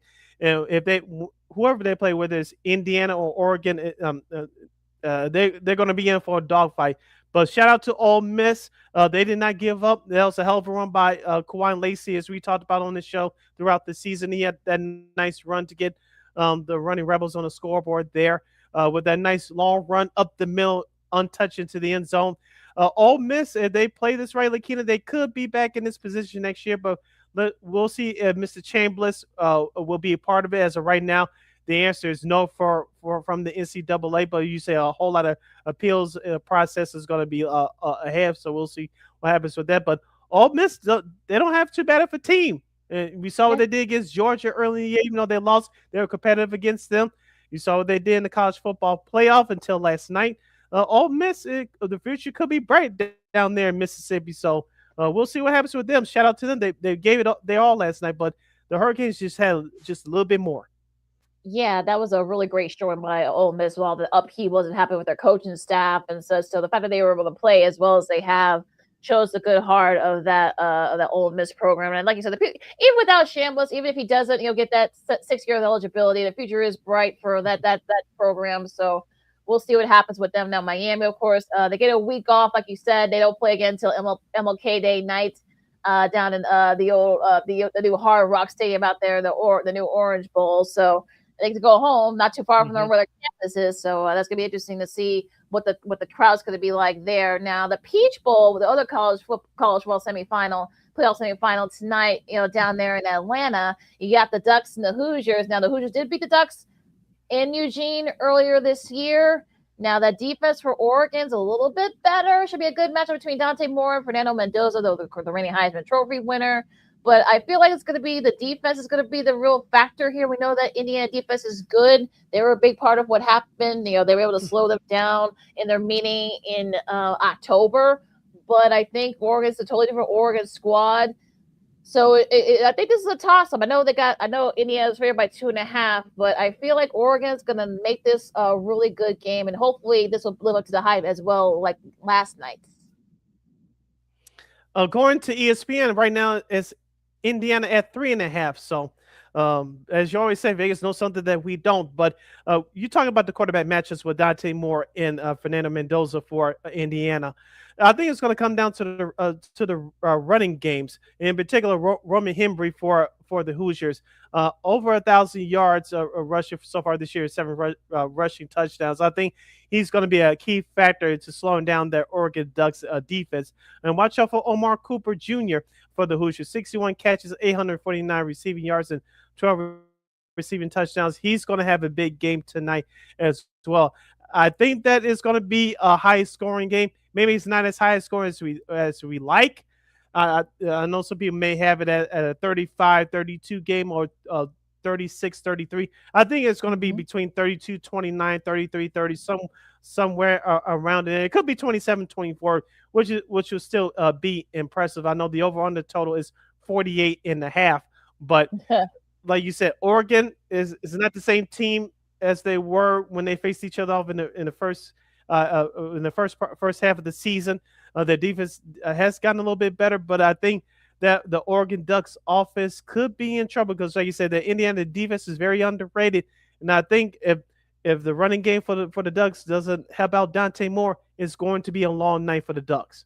Yeah, I know Jordan Davis has been a little bit banged up. He was limited in practice, so we'll see what his status is for tonight's game. But Noah Whittington could be another kind of picks up the slack, so he might be kind of like, it might be his show, if you will, because the secondary, if you want to say the one thing about Indiana, their secondary is a little bit, I don't want to say weak, but it's one of the few weak spots in that team, so he might be able to expose that a little bit. I think the defense for Oregon might be a big factor too. I know Bryce Botcher. I know he leads the team in tackles. I know Tuati, Tiatem Tuati. He might be another guy that might give that O-line fits in Indiana. I know they were that O-line is really good at Indiana, so that should be a good matchup as well. So it should be a good one down there. It won't be an issue because they're indoors, so it won't be an issue. So, but yeah, it should be a good one down there in at the Peach Bowl in Atlanta. As you mentioned, the remnant of Oregon, Indiana will play the U next Monday, January 19th on MLK Day. That's at 7:30 p.m. Eastern Standard Time on ESPN. Tonight's game will be on ESPN at 6:30 p.m. Central Standard Time. You're listening to Second City Sports on Chicago City. LaKeena here with you. Let's transition over to baseball. Your team went fishing and came up with a starting pitcher. Yay! I love it. Are you happy?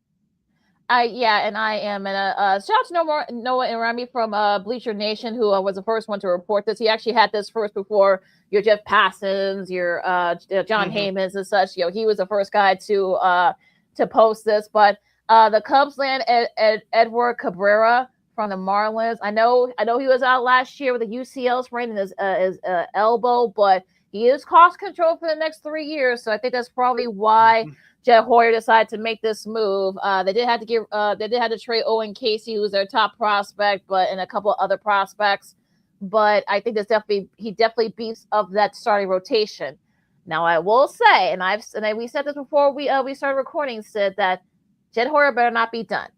He better have another move up his sleeve, whether you get Alex Bregman, if you have to give him a lot of incentives, or Bo Bichette. I know there's rumors that he wants $300 million. Look, I know he's great, but I don't know if he's $300 million great, but you better try to get, you can't go to spring training in about 5 or 6 weeks, with the start that you have. You got to make a big move here, and hopefully, Hoyer and Cubs, hopefully they'll open up the checkbooks, Tom Ricketts, and hopefully can make another big move.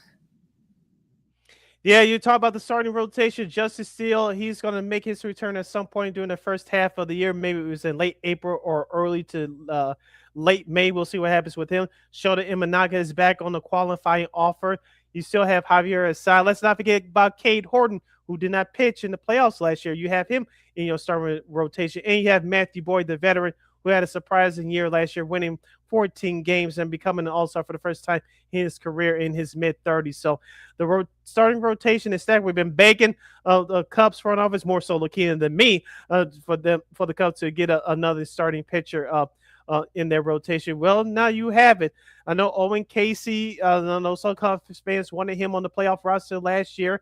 I know he's been struggling with the strikeout to walk ratio at times in his minor league career. He saw a cup of coffee with the Cubs last year when Kyle Tucker went down with the injuries during the second half of the season.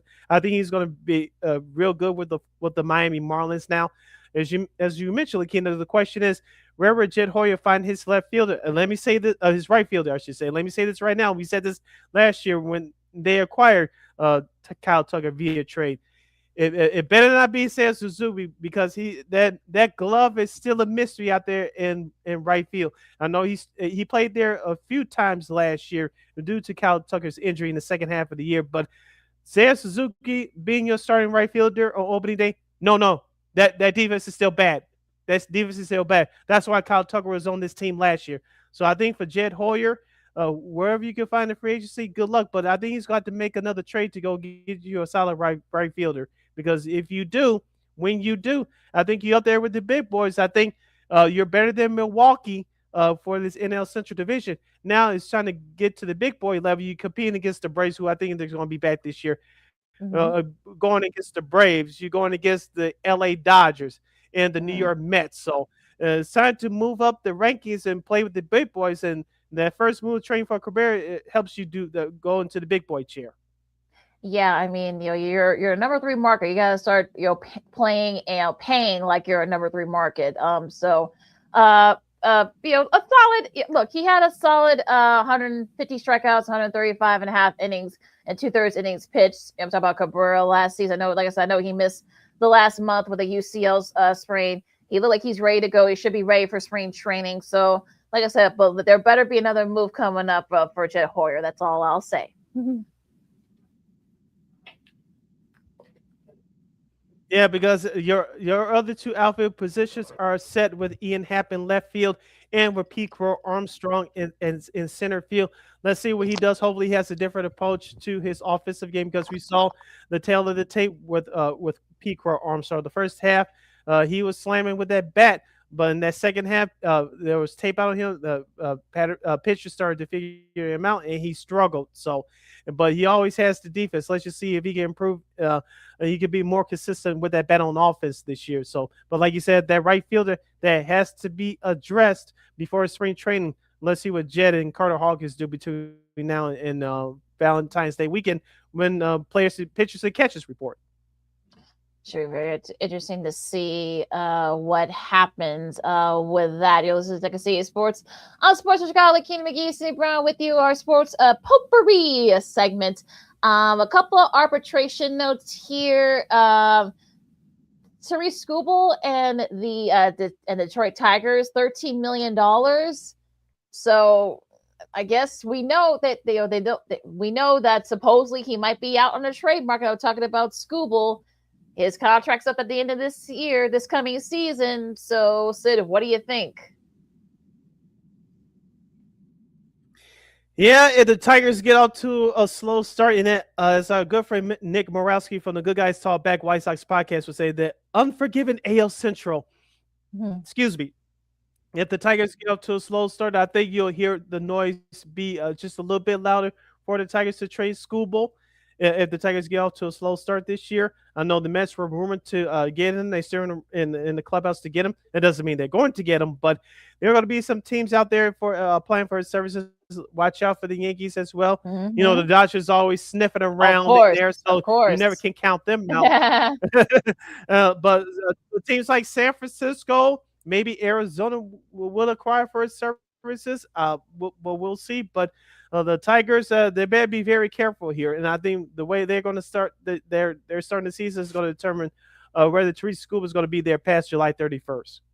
And I think if you're the Tigers fan, I know you're probably just like on pins and needles here because I don't know what happened. It's going to be very interesting. I know he's going to command a lot of money, and as you show, he's a 2-time Cy Young Award winner now. So I think if he is going to, command a lot of money, and he's still kind of at his peak, so he's still got a good 2-3 years left. So you don't want to waste that. So we'll see what Detroit does. So to be continued, as they say, for the Phillies, they sell with all their guys. What all returns are all their guys. So they've been able to settle with them.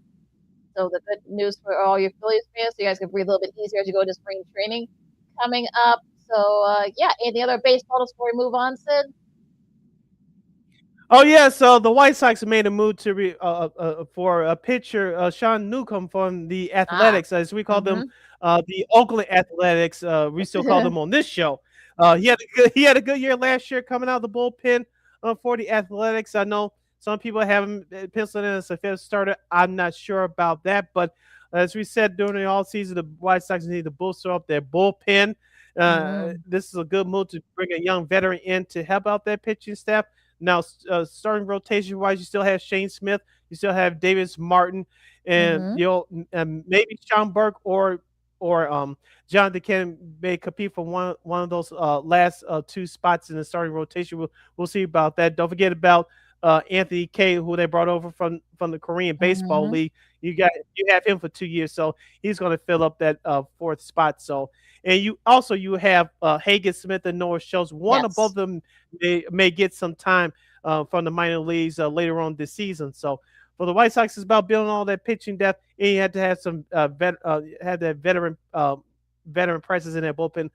Like I said, Newcomb, wherever his role is going to be, he's going to help out the Sox tremendously. It's going to be very interesting, though, to see if they. I know Kyle Teal has been to such a trade rumors. It seems like since these off season started.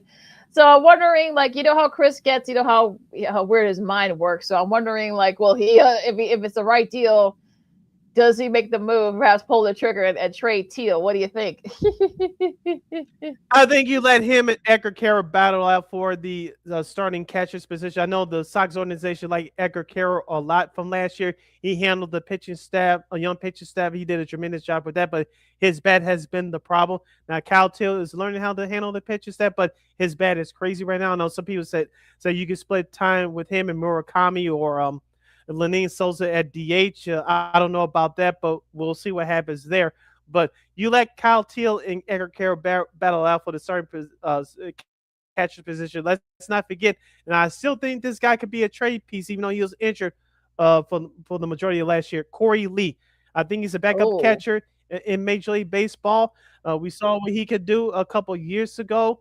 But like I said, injuries was his issue last year. I think you can still use him as a trade piece. Some folks in the White Sox organization still like Corey Lee, but you still have 3 catchers for 2 spots potentially on that roster. We'll see what happens in spring training, but I think it's going to be coming down to Edgar Carroll and Kyle Teal for that starting catcher spot.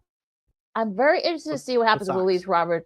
Yeah, I'm very interested to see what happens with Luis Robert Jr. It's gonna be interesting to see. We know he's gonna go with them as spring training. I don't think that's a given. But I'm wondering, will you see, or will they just keep him? So that's the kind of name that's gonna be floated around there. I know Sox been trying to move him for years, it seems, but it's going to be interesting to see if they do, if gets a good move. I don't know what you're going to get for him at this point to his career, since he can't stay healthy. But I don't know. What do you think? Do you think they try to move him during the spring training, or will they try to wait till the middle of the season?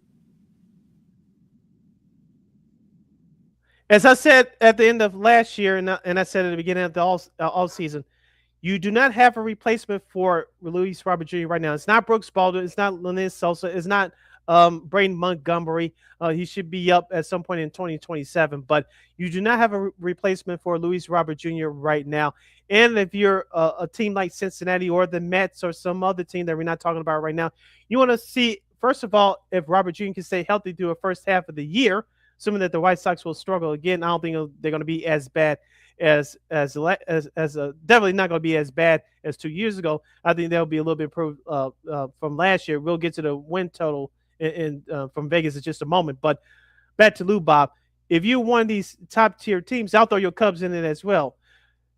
If you're a top tier team, you want to see if he can stay healthy through the first half of the year, and can he put up numbers close to what he did in 2023 when he was healthy and became an all-star. So Chris Getz can try to trade him what he wants, but as we said before, we'll say it again. Chris Getz is quote unquote looking for that perfect deal for Robert Jr. He's not seeing it right now, and for this White Sox organization to make that step that they're supposed to make this year, they're going to need Luis Robert Jr. healthy, at least for the first half of the year. If anything, it's going to be positive coming out for this season. It's going to be interesting to see what happens there. Now, some of the win totals. Now, again, this is very early. This is for betting purposes, folks. So relax. So these are going to be final win totals, and I'm kind of interested to see what do you think of this, Sid, because they've got the White Sox winning 63.5. I'm taking the over. Yeah, I think they're going to get to like 70 or 75. I think they played well last year. I think they. Look, I think it kind of, they made some good additions. So I think Will Venable, I know they're buying in.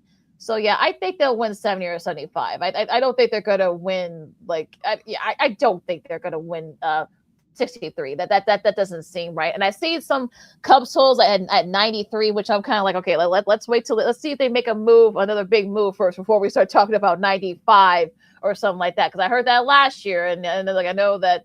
We didn't see the Brewers coming out of nowhere and such. I don't know if they're going to do that again, but I'll keep it at 90 or 92 unless they make a big move. I'm talking about the Cubs. Yeah, Cubs first. They won 92 last year. I think with that right fielder, whoever that may be, I think they'll bump it up to 95 and rightfully so, and especially if their starting staff stays healthy. I think 95 wins is a realistic possibility. They won 92 last year, and they struggled a little bit down the stretch after they clinched in Cincinnati last year. That playoffs run, which they should have won 95, 96 games. But I think between 93 and 95 is fair for the Northsiders. Now, for my Southsiders, 63.5, this is easy taking it over. I see as of right now between 69 and maybe 71, 72. I know your highest mark is 75. Things have to really go right for them to get to 75, let me tell you. But I think realistically between 69 and 71 is realistic for the Sox. We mentioned the young talent that came up last year with Edgar Carroll, Kyle Teal, Costa Montgomery. We see what he does in a White Sox uniform for a 4-year. Let's see if Shane Smith continues to be that guy in that starting rotation for the White Sox. Let's see if Davis Martin can actually get some run support along with Shane Smith and have his record flip for more wins than losses, unlike last year. And let's see if these guys are still hungry and motivated and they can stay healthy. And let's not forget the White Sox were 9 games under 500 for the second half of the year. Remember, LaKeena, those last couple of weeks that did them in, that unfortunately gave them another 100-loss season because they were playing very good since the All-Star breakthrough early September. And the last couple of weeks, they kind of fell off. But if the White Sox can regain that momentum they did, that what they did from the second half of the year last year, it still should be an improving year for the Southsiders. Going to be very interesting to see what happens there. Just as I can see, sports on Sports Zone Chicago. LaKeena McGee, Sidney Brown with you as we go into some college hoops here for this weekend and this week. Duke beat Louisville on Tuesday. Michigan had a tough one, but they pulled it out against Penn State. Florida beat Georgia, and Minnesota. Nico Medved has his guys playing well. They upset Iowa 70-67. This is from Tuesday. Tennessee beat Texas. KU came back from 10 down to beat TCU. Oklahoma State beat UCF, and DePaul. Shout out to our base producers who had to call this game on TNT on Tuesday. DePaul beat Georgetown. I don't know what's going on over there at Georgia. Probably should have kept Patrick Ewing, but I digress, as their coach. But they got a nice win against Georgetown, their first win of the Big East conference play. And also Illinois got a nice win a couple of days ago yesterday, I should say, at Rutgers. Yep, 81-55 was your final. The Illini Knights expected beat a lowly down Rutgers Scarlet Knights team down there in Champaign. They're ranked number 16 in the country. As we said before, they had some shooters. I'm talking about Illinois on the team. I like Colin Boswell at the point, but just like the Bulls are rebounding, and second chance points may come back to bite them come tournament time, but we'll see what happens there. Keeping with the theme with Big Ten basketball from last night, number 12 Michigan State, Tom Izzo and crew, his Spartans, Michigan State Spartans defeated the Northwestern Wildcats 76-66. And Chris Collins and crew, I think they're at 500, at an even 500 now. So hopefully they can get it going as well and start a nice long streak. Yeah, they were up 7 at halftime, and of course, I don't know what coaches said to his guys, but yeah, they outscored them 48-31. They outscored by 17 in the second half. And shout out to Coach Izzo. Of course, he's a real one. He said, "Look, let me just get this over with so I can go back and watch the Ole Miss Miami semifinal game." You gotta love Coach Izzo. Yeah. He's the best. So he's terrific. Going into this weekend's games, we got a few good ones here.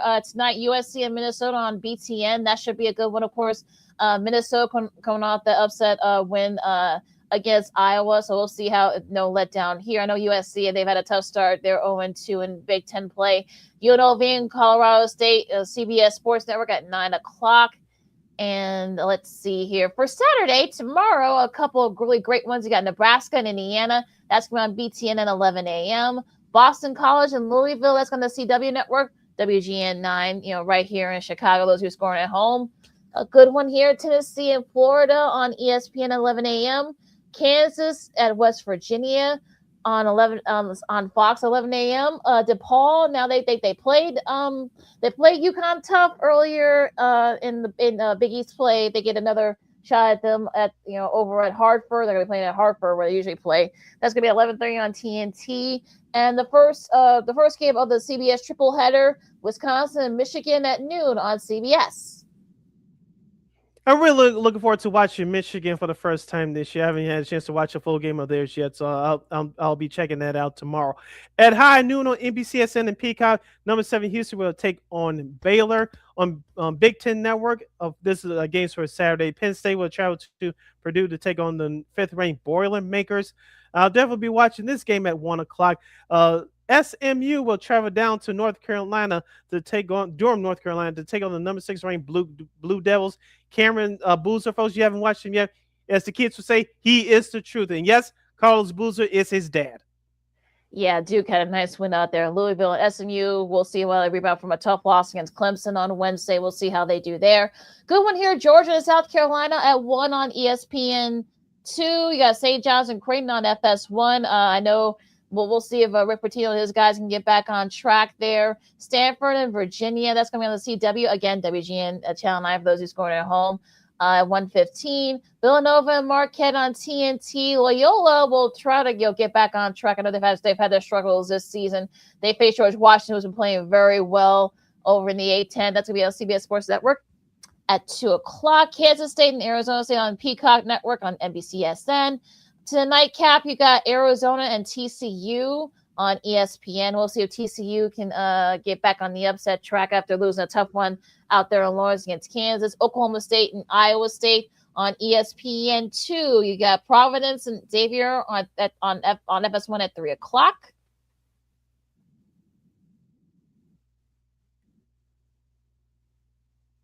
Yeah, at 5 o'clock on the ACC network, number 17 North Carolina will take on the Wake Forest Demon Dinkins. Alabama and Texas will do battle at 7 o'clock in prime time on ESPN opposite the Bears game. And number 9 BYU will face Utah. That's at 9 o'clock as part of the ESPN Saturday night doubleheader.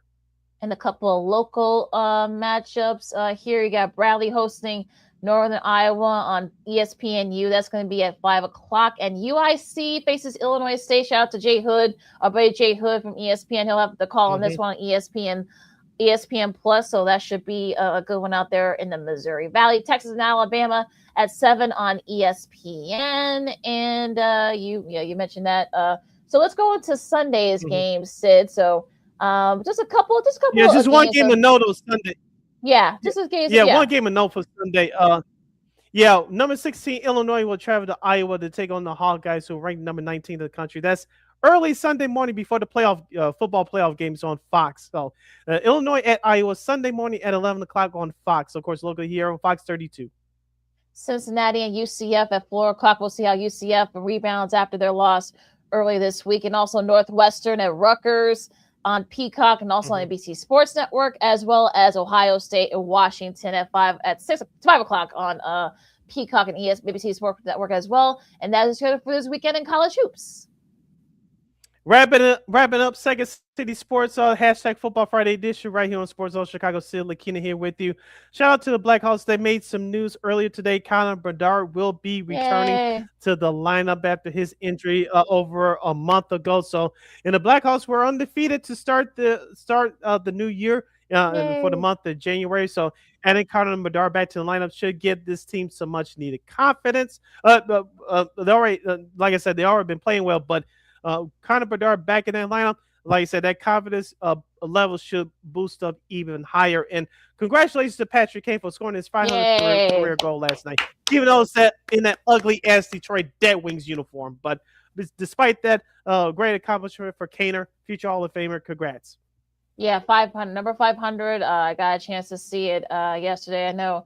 Look, Detroit hasn't been part of the Western Conference in over a decade. So they play each other like twice a year, if that many. So fine, but he's the latest member of the 500 goal club. So that was actually pretty cool. And if you go to the Detroit Red Wings for their television crew, Ken and McGee, they called that for them, so that was a really nice moment. So so it's tough having them doing it in a different uniform, but I'm happy for Patrick Kane still playing at a high level even at his age of 37. So shout out to him.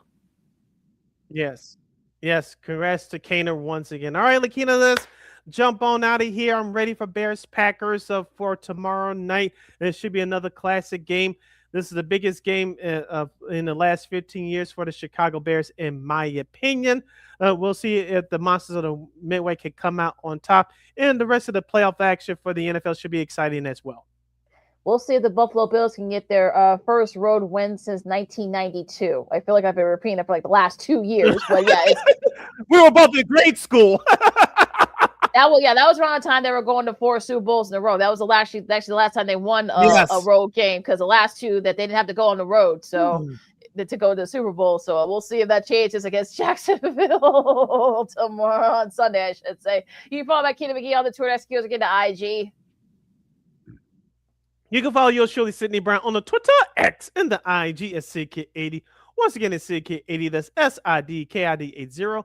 SIDKID80. Be sure to download the Sports Zone Chicago app wherever you get your apps. Please follow Sports Zone Chicago on all social media platforms, so Facebook, X, Instagram, and YouTube. And thank you very much in advance for your support. Like, share, subscribe, and tell your friends. Be sure to catch Second City Sports live in living color every Monday, every Friday from 12:15 to 2:15 p.m. Central Standard Time, right here on Sports Zone Chicago. One more game, as the kids would say. Be sure to catch Second City Sports live in the living color every Monday, every Friday from 12:15 to 2:15 p.m. Central Standard Time, right here on Sports Zone Chicago. And if you miss our picks or miss an interview or what have you, you can catch Sports Zone Chicago's on the replay anytime, anywhere on the Sports Zone Chicago's Facebook YouTube channel. It's all right there for you. You can catch replays of our show, Sean Sierra Sports, the Smoke Falls, and so much more. So if you miss anything, don't worry. You can catch the replays anytime, anywhere on Sports Zone Chicago's Facebook YouTube channels. And we will provide. Check out the Small Fellas tomorrow morning starting at 11 a.m. right here on Sports Zone Chicago. They'll get you set for Bears and Packers, which will, of course, that game will take place tomorrow night at 7 p.m. Central Standard Time. But check out the Small Fellas. They'll get you set tomorrow morning starting at 11 a.m. Should be a great show as well. Yeah, should be a great show as always between those two. So yeah, enjoy the wild card weekends. Enjoy all the basketball. Enjoy tonight's national semifinal game between Indiana and Oregon, men's and women's college hoops, the NHL, NBA, of course, and so much more. So be safe out there, folks, and be good to each other. I know it's a little crazy out there in the world right now, but let sports be a good way to kind of get away from all the craziness that's going on out in the world right now. So for Sid, I'm LaKeena with Second City Sports on Sports in Chicago. And we'll see you guys next week. Bear down. Arrgh!